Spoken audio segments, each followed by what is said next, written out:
Si Ferdinand Romualdez Marcos. Live mula sa GMA Network Center, ito ang 24 Oras.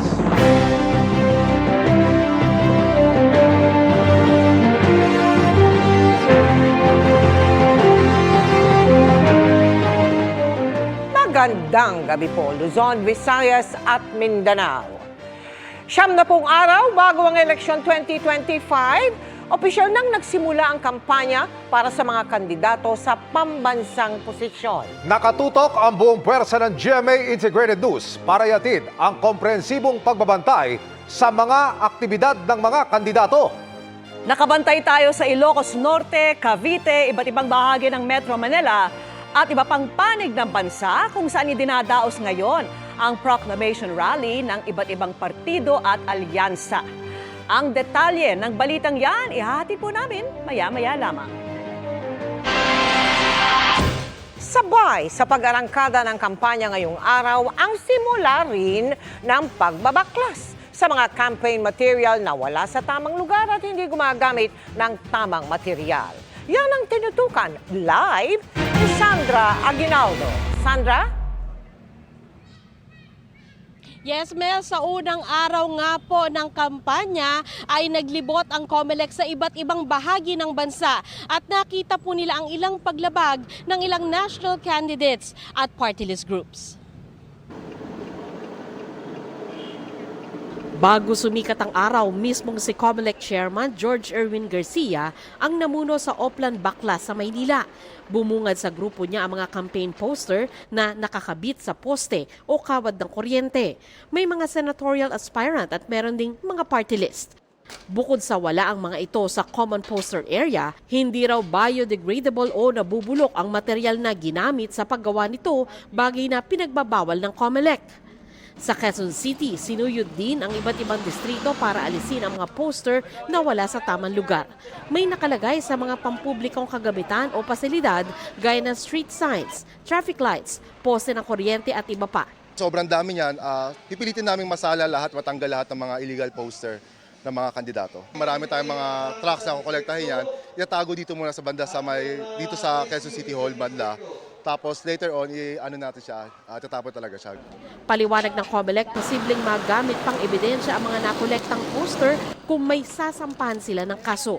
Kaya dapat daw, kusa na lang sumunod sa regulasyon ang mga kandidato, kundi baka raw maharap sila sa election offense at disqualification. Sa mga susunod na araw po, hindi na po kami magbabaklas muna. Sa mga susunod na araw, susulatan na po natin. Sila po ang magbaklas. Sila naglagay dyan. Kami pang pahihirapan magtanggal. Hindi binaklas ng COMELEC ang poster ng mga local aspirant na sa March 28 pa ang simula ng campaign period.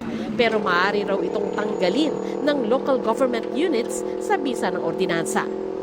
Sa EDSA, naglalakihan pa rin ang mga billboard at poster ng mga national candidate at party list. Pero sabi ng COMELEC, hindi nila pwedeng baklasin ang mga ito dahil nasa private property. Susulatan daw nila ang mga kandidato para hingan ng paliwanag. May mga pampasaherong bus din sa EDSA na may mga campaign material ng national candidates. Paalala ng COMELEC, bawal ito at alam na raw nila kung sino ang susulatan. Yung mga bus po kasi ay technically public transport. The fact na ang isang entity ay kumukuha ng prangkisa, nagiging public kasi ang isang entity. Kapag kumuha ka ng prangkisa, halimbawa, yung mga bus na yan, so hindi nila pwede i-claim na sila ay purely private property. Private sila, tama, may nagmamayari, pero naging public po kasi ang nature ng mga bus na ito. Nagsalita rin si Garcia sa mga miyembro ng League of Municipalities of the Philippines. Pinaalalahanan niya ang mga alkalde na huwag maniwala sa mga nagsasabing kaya nilang i-hack ang sistema ng COMELEC para manalo sa eleksyon. Nagsibaklasan na rin ang mga campaign materials na wala sa common poster area sa Zamboanga City, sa Kidapawan City. Tinanggal rin ang mga tarpaulin na nasa puno tulad ng sa Dumaguete City, Negros Oriental at sa Samal, Bataan.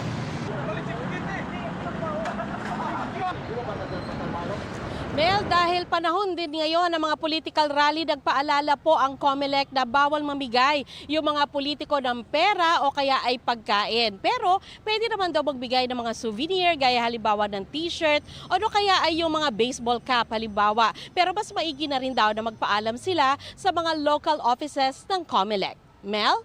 Maraming salamat sa iyo, Sandra Aguinaldo. Sure win o tiyak na pagkapanalo sa lokal na posisyon kapalit ng milyong-milyong piso. Yan po ang modus ng tatlong nasa koteng sospek na nagpapanggap na IT expert ng COMELEC at kaya umanong manipulahin ang resulta ng eleksyon.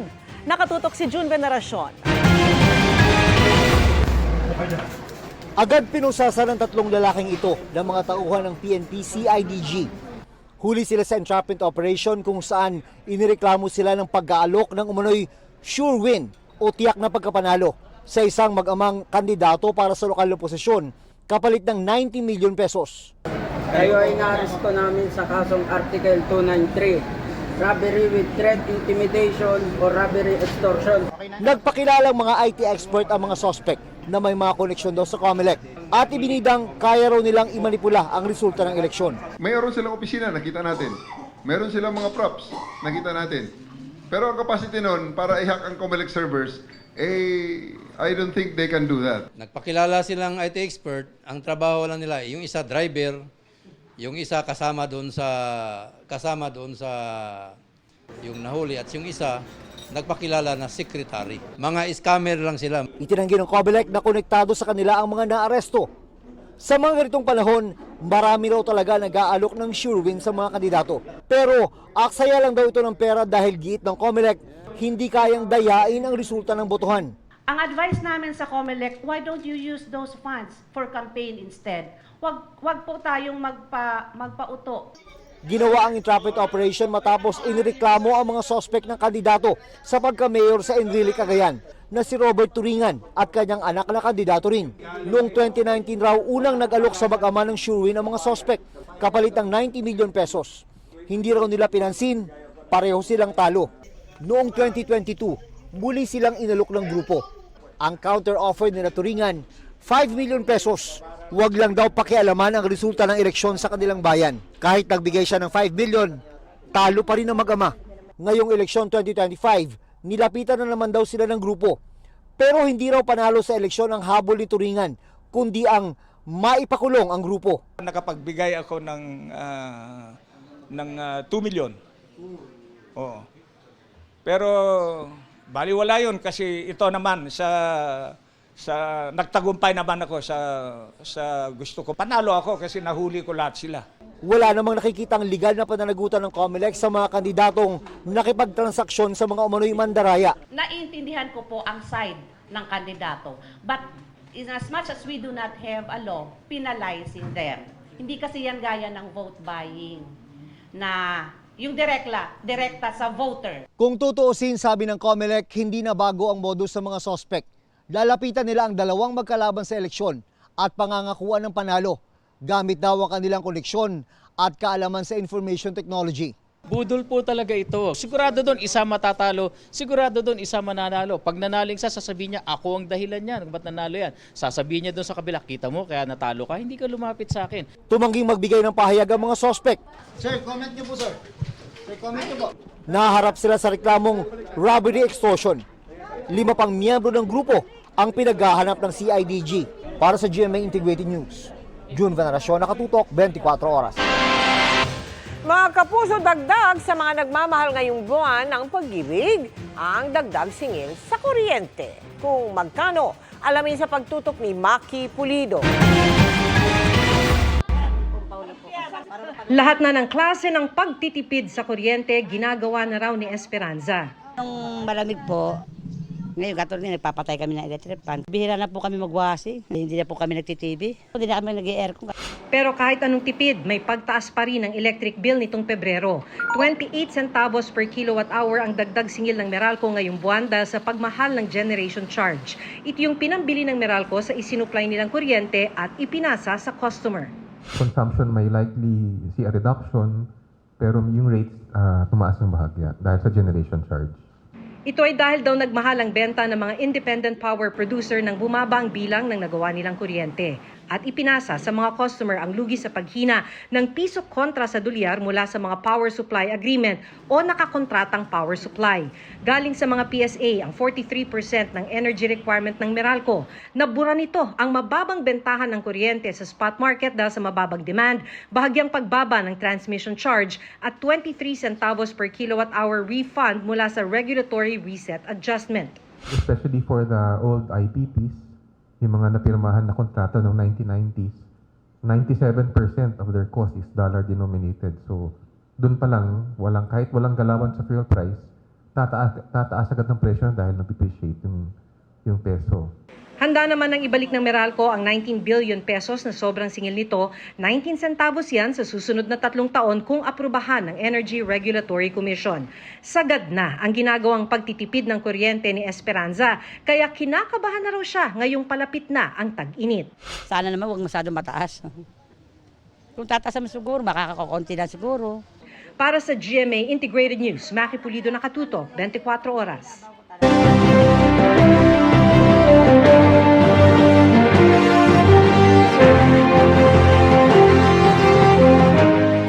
Sa kabuuang bilang ng mga rehistradong botante sa bansa na umabot sa mahigit 68 milyon, saan nga ba may pinakamaraming botante na posibleng pinakasuyuin ng mga national candidates ngayong election 2025?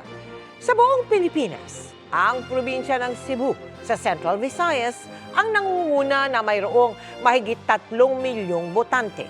Sinundan niya ng Cavite na may mahigit 2 milyon, habang mahigit 2 milyon din ang mga botante sa Bulacan.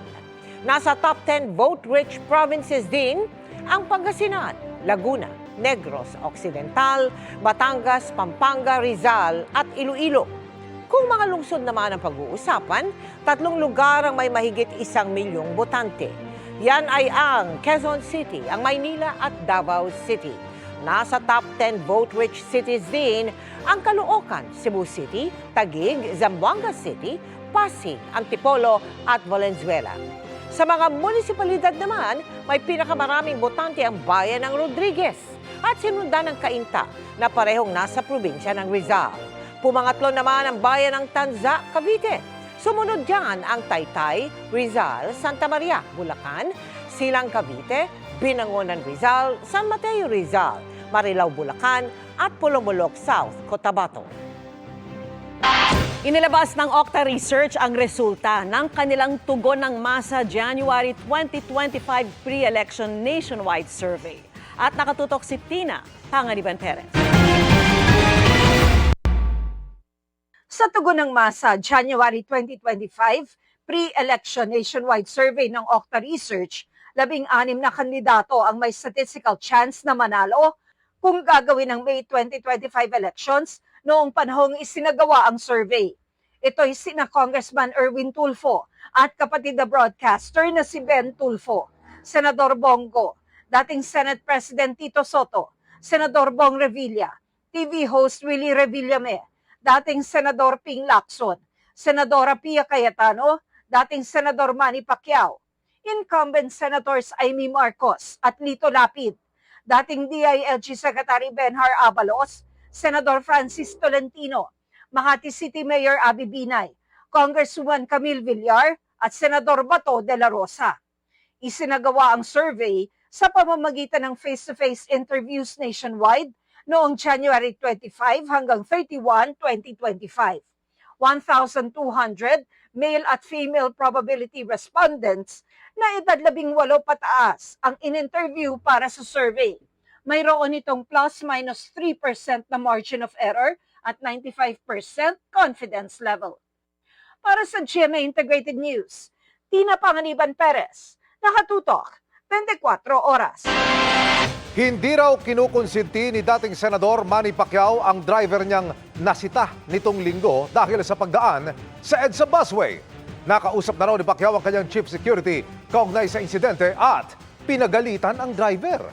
Pinabalik niya rin noon sa mga nanita ang driver para tanggapin ang traffic violation ticket. Kahapon, nilinaw ng head ng security ni Pacquiao na hindi alam ng dating senador ang insidente. Ay, bawal sa akin yung ganyan. Hindi mo naman sila tinanggal. Paano mo sila dinisiplina? Kita mo, hindi nyo makikita yung tao na yun dito sa akin niya dahil ano ko na. Siyempre, sabi ko, diyan ka na lang, huwag ka nang sumama sa amin.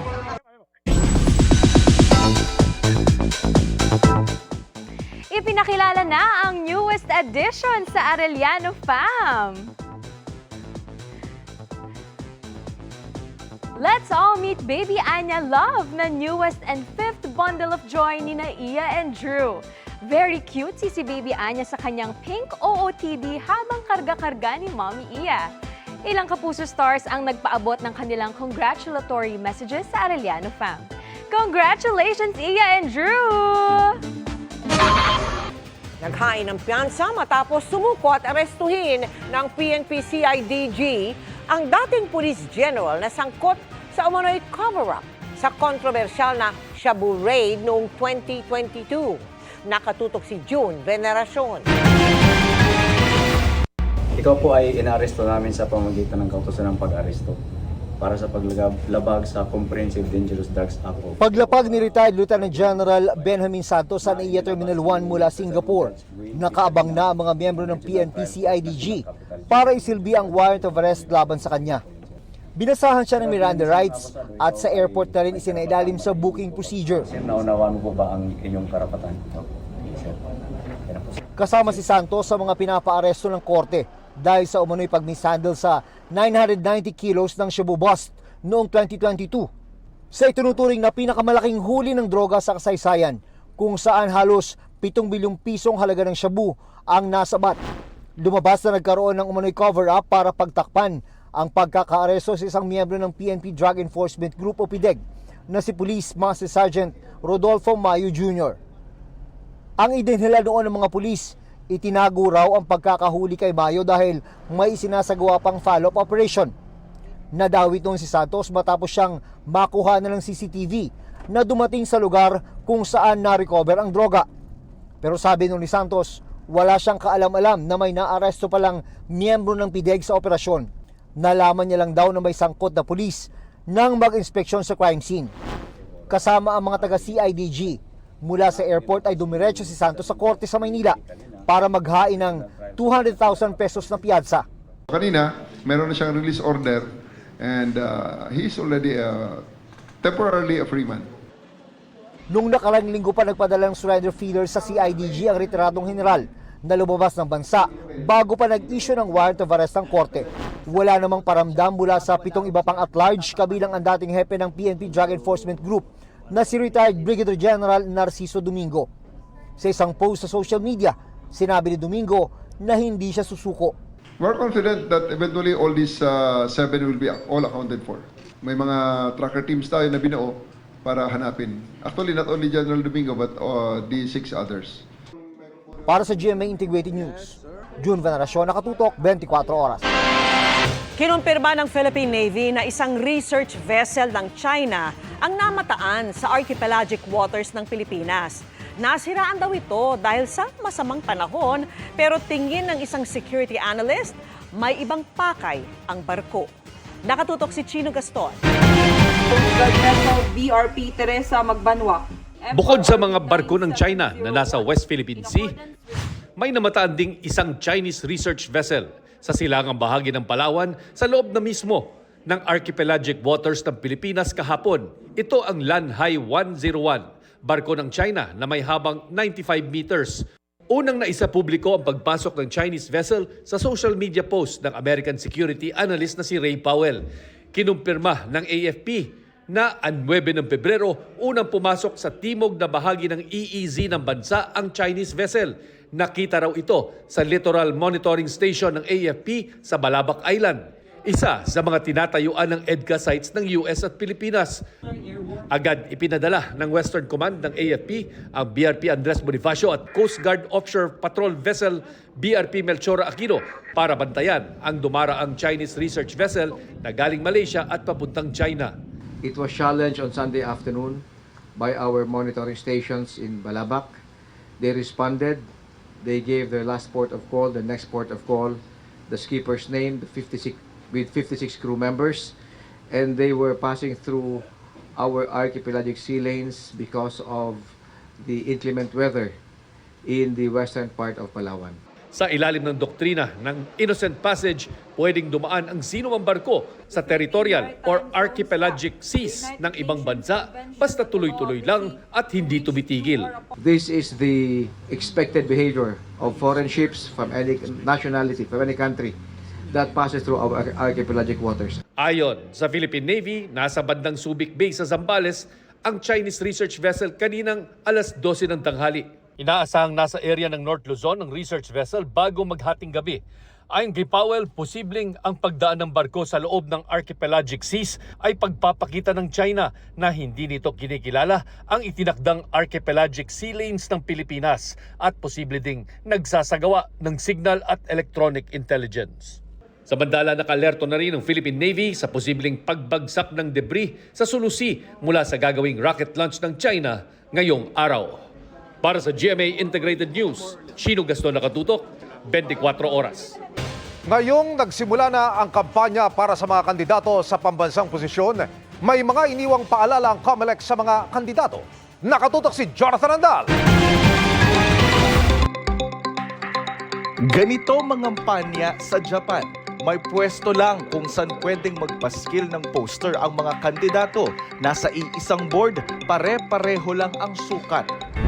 Pero sa Pilipinas, kung saan-saan nagkalat ang muka ng mga kandidato, kahit pa sa mga lugar na alam naman nilang ipinagbabawal ng COMELEC.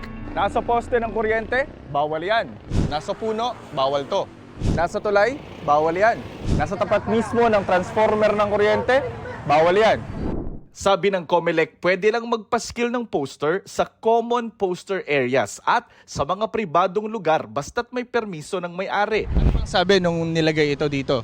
Sabi, kung sakasakaling maluluklok siya, tutulungan niya lahat ng mga Petiga boys. Wala pong bayad yun. Bakit kayo naglagay ng mga poster ng kandidato? Supporter kayo? Hindi. Nilagay po lang nila. Supporter po kami yan, tsaka kami ang naglagay mismo. Sa Coronadal City, may ganitong marker ang COMELEC sa common poster area. Pero dito sa Maynila at Quezon City, wala kaming nakitang ganyang marker sa mga inikutan naming common poster area na nasa listahan ng COMELEC. Common poster area daw itong Plaza Miranda, pero wala naman kami dito nakikitang karatula ng COMELEC na nagsasabi kung saan pwede magdikit ng campaign posters. May tamang sukat lang ang mga campaign material. Kapag poster, hindi dapat lalagpas sa 2x3 feet. Kapag streamer, 3x8 feet. Lagpas sa 3 feet. Ito naman pasok sa sukat. Ang problema, sa maling lugar nakapaskil, sa poste ng kuryente, bawal to. Ang printing shop na ito sa Recto, Maynila, tarpaulin ang gamit sa mga poster. 1,000 campaign materials daw ang kada araw na iniimprenta nila para sa 5 kandidato nilang kliyente. Kada isang kandidato ngayon nasa 30,000 hanggang 100,000 ang bayad sa kanila. Ngayon hindi pa siya ganun kadami. Yung iba mga 5,000 pa lang. Last election minsan may mga 30,000 na po, mga tarpaulin po. Pwede ring magpa-billboard ang mga kandidato, sabi ng COMELEC, pero hanggang 2 buwan lang nakadisplay kung national candidate, hanggang 1 buwan naman kung lokal na kandidato. Bawal dikit-dikit ang billboard. Ang mga patalastas sa TV, bawal lumagpas sa 120 minutes bawat istasyon kapag national candidate, 60 minutes naman kung local candidate. Sa radyo, bawal lumagpas sa 180 minutes bawat istasyon kapag national candidate, 90 minutes naman kung local candidate. Sa dyaryo, hanggang 1/4 page lang ang printed ad sa broadsheet, habang hanggang 1/2 page naman sa tabloid, hanggang 3 beses lang sa isang linggo kada dyaryo o magazine. Bawal naman gamitin ang watawat ng Pilipinas sa campaign ads at materials. Sabi ng National Historical Commission of the Philippines, bigyan naman ng respeto at pagpapahalaga ang ating watawat. Sa gastos naman sa kampanya, 3 piso lang kada rehistradong botante kung ang kandidato ay may political party. 5 piso naman kada botante kung independent candidate at sa mga party list groups. Ibig sabihin, ngayong may mahigit 69 million registered voters sa eleksyon 2025, pwedeng gumastos ng hanggang 348 million pesos ang mga independent candidates sa national positions. Ang gastos na yan, kailangang ideklara ng lahat ng kandidato, talo man o panalo, hanggang June 11, 2025. Kung hindi, ituturing itong election offense na may parusang kulong ng hanggang 6 na taon at diskwalifikasyon sa paghawak sa pampublikong katungkulan at tatanggalan pa ng karapatang bumoto. Kung political party ang nagkasala, pagmumultahin ng hindi bababa sa 10,000 piso. Babala naman ng BIR o Bureau of Internal Revenue sa mga kandidato paglabag sa tax code kung hindi sila magbibigay ng resibo sa kanilang mga gastos o matatanggap na donasyon.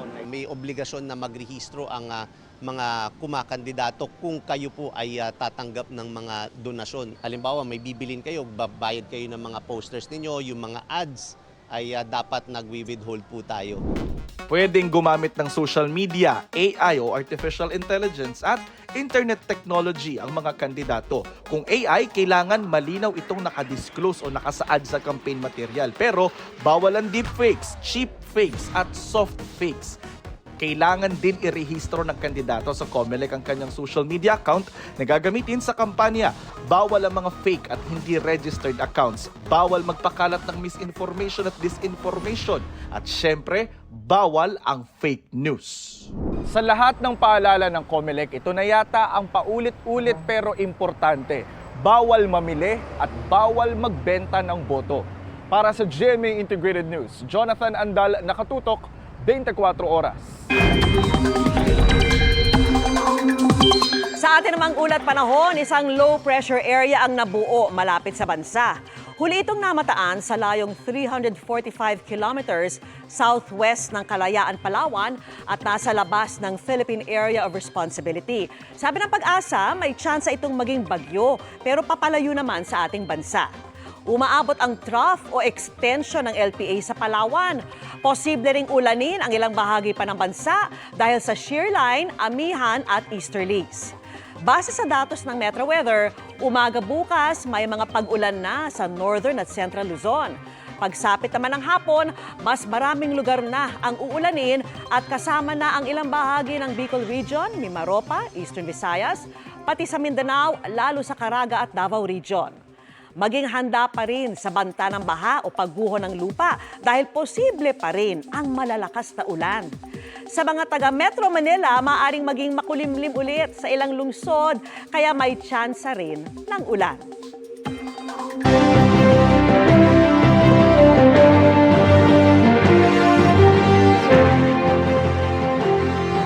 Kumpleto ang 12 kandidato ng senatorial slate ng administrasyon sa kanilang proclamation rally sa Ilocos Norte. Nakatutok doon live si Ivan Mayrina. Ivan! Emil, dito sa Ilocos Norte, baluarte ni Pangulong Bongbong Marcos sinimulan ng mga kandidato ng Alyansa para sa Bagong Pilipinas ang kanilang kampanya. Sa proclamation rally dito sa Centennial Arena sa Lawag City, kumpleto ang tiket ng administrasyon. Kasama dyan si dating DILG Secretary Benhur Abalos, Makati Mayor Abby Binay, Senador Bong Revilla, Senadora Pia Cayetano, dating Senador Ping Lacson, Senador Lito Lapid, Senadora Amy Marcos, dating Senador Manny Pacquiao, dating Senador Tito Soto, Senador Francis Tolentino, Congressman Erwin Tulfo at Congresswoman Camille Villar. Noong eleksyon 2022, malaking boto ang binigay ng tinaguriang Solid North para sa anak ng Ilocos at ang botong ito ang siyang nililigawan ng mga kandidato ng alyansa sa pagsisimula ng kanilang kampanya. Lahat may kani-kanya mga isusulong kung mailuklok sa Senado at karamihan sa kanila nangako ng suporta sa mga programa ng Administrasyong Marcos.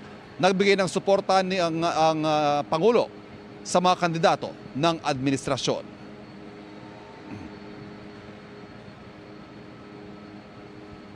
Hindi po kagaya ng mga nakikita natin sa mga iba't ibang partido. Ang amin pong ipinagmamalaki at pinaglalaban ay subok na at matagal nang nagseserbisyo sa publiko. Wala sa kanila ang may bahid ng dugo dahil sa tukhang. Wala sa kanila ang mga pumapalakpak sa China.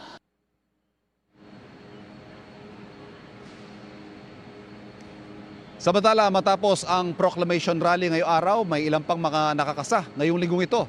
Sa Huwebes ay nasa Iloilo ang alyansa at sa Sabado naman ay nasa Davao at sa kabuuan may 21 campaign rally na sama-sama ang buong alyansa sa susunod na 70 araw ng kampanya para sa eleksyon 2025. Emil. Maraming salamat, Ivan Mayrina.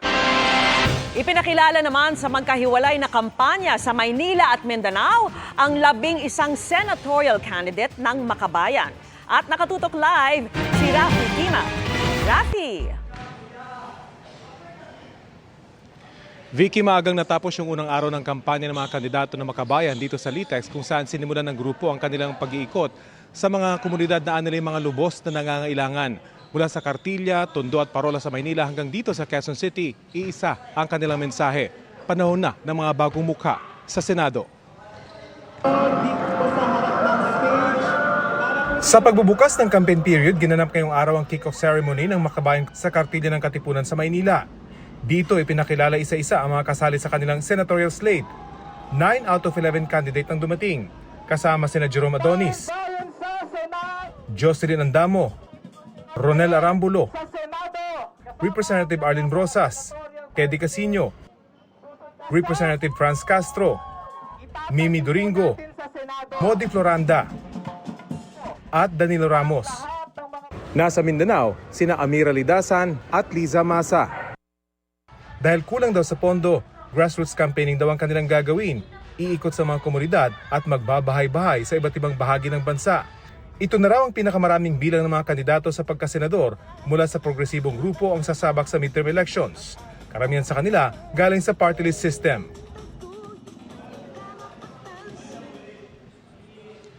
Mula rito sa covered court ng kaunlaran na nagmarcha ang mga kandidato ng Makabayan kasama ang kanilang mga kalyadong party list group hanggang sa Litex Road, bahagi ng anilay grassroots campaigning.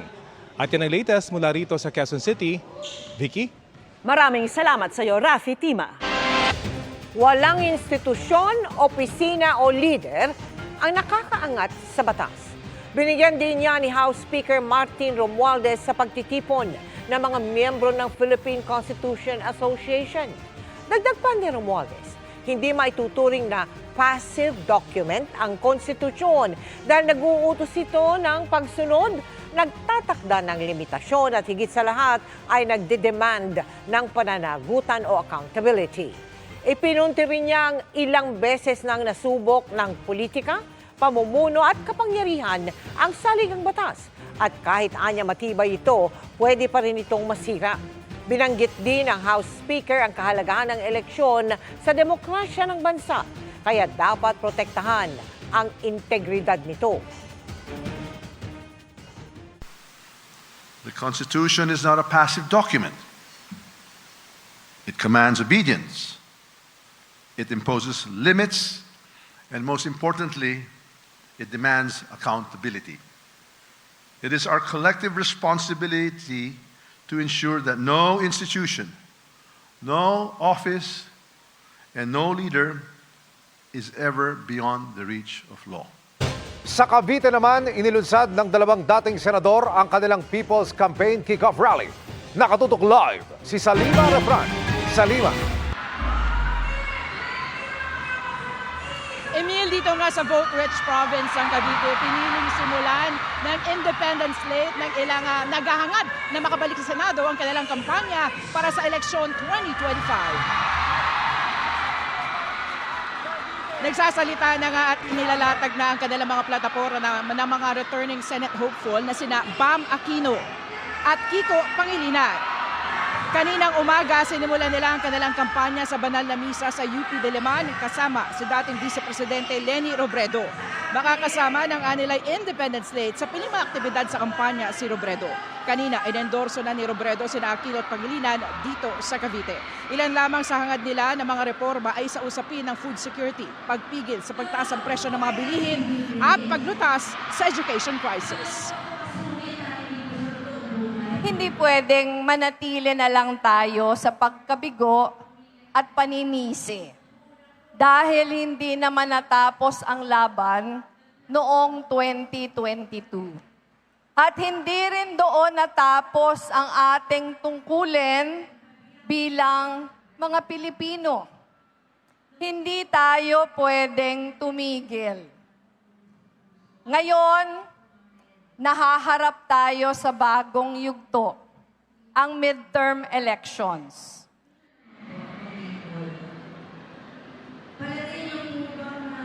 Emil, sa mga oras ganito ay nagpapatuloy pa rin yung programa dito sa Dasmariñas Arena kung saan may ilang performer kabilang na si megastar Sharon Cuneta. Yan muna ang latest mula nga dito sa Cavite. Emil. Maraming salamat sa Lima Refran. Iba-iba ang dahilan, pero nagkaisa sa layuning makatulong sa kapwa ang mga kapusong lumahok sa GMA Regional TV Bloodletting Day. Nakatutok si Eileen Pedreso ng GMA Regional TV. First time mag-donate ng dugo ni Patrolman Lindon Cañete. Kabado raw siya nung una, pero mas nangibabaw ang pagtalima sa katungkulan niya bilang pulis to serve and protect. Dako ginaya bulig sa aton community, sir. Kag sa aton serbisyo, sir, nga to serve sa community, sir. Isama niya siya sa aton activity nga makabulig man sa iban. Kabilang siya sa mga tumugon sa panawagan ng GMA Regional TV stations na makiisa sa GMA Regional TV Bloodletting Day sa iba't ibang lugar sa Luzon, Visayas at Mindanao. Sa Luzon, ginawa ito sa San Carlos City, Pangasinan. Ang kagandahan nito, makapag-donate ka ng dugo para sa mga ibang tao, saka isa pa maganda rin sa kalusugan mo, at least napapalitan naman ng bagong ano. Sa Visayas, nagkaroon ng blood donation drive sa Cebu City, Iloilo at Bacolod City. Nagkaroon din ng blood donation drive sa Davao City, General Santos City at Cagayan de Oro. Kabilang sa mga nag-donate ang mga uniform personnel at mga sibilyan. I think 2 or 3 persons ang ma-benefit aning one blood. Katuwang ng GMA Regional TV ang Philippine Red Cross sa Bloodletting Day. Para nang sa ganun, ma-maintain natin yung enough na supply ng dugo sa ating blood bank sa anong mang panahon. Kasi hindi natin alam kung kailan mangangailangan ng dugo. Bangtas sa mga nanginahanglan. Pero at the same time, sa atong pag-donate og dugo, nindot po ni siya, napo siya nindot nga effect sa atong health. Makatabang ni siya nato sa kanang pag-reduce risk sa mga sakit, heart diseases and some cancers. Also, in donating blood, makaburn po tag up to 650 calories. Mula sa GMA Regional TV at GMA Integrated News, Eileen Pedreso, nakatutok 24 oras. Sa Huwebes pa, magsasagawa ng proclamation rally ang PDP laban, pero ang ilan sa mga bahagi ng senatorial slate nito ay nagkanya-kanyang aktibidad sa pagsisimula ng kampanya. Mula sa Pasig City, nakatutok live si Mark Salazar. Mark? Well, ilang kandidatong miyembro ng PDP laban at ilang kaalyado ni dating Pangulong Rodrigo Duterte ang nagtipon-tipon dito sa Pasig. Ito, Mel, ay kick-off ng kampanya ng kaalyado ni Duterte na si Kingdom of Jesus Christ founder Apollo Kibuloy na kasalukuyang nakakulong sa ngayon. Inaasahan namang magpapalabas ng recorded message si Kibuloy para sa kanyang mga supporter. Inimbitahan din dito sa event na ito sina Attorney Jimmy Bondok, dating Secretary Allen Capuyan, Attorney J.V. Hinlo at Attorney Raul Lambino. Mga senatorial candidate raw silang sinusuportahan ng KOJC. Ikinakampanya rin sa proclamation rally si Senador Ronald Bato de la Rosa na nagpunta kanina sa Diocese of Cubao bilang kick-off ng kanyang kampanya. Ang kapartido niyang si Senador Bongo nangampanya naman sa Davao City. Inaalam pa ang aktibidad ng mga kaalyado nilang sina Attorney Vic Rodriguez, Philip Salvador at Congressman Rodante Marcoleta. Inimbitahan din dito, Mel, ang mag-amang si dating Pangulong Duterte at si Vice President Sara Duterte, pero ngunit hindi pa nagpapasabi hanggang ngayon kung sila makakarating o hindi. Balik sa iyo, Mel. Maraming salamat sa iyo, Mark Salazar. Hello Philippines! Hello world! At hello Kapuso sa newest host ng Pinoy Big Brother Celebrity Collab Edition na si Gabby Garcia.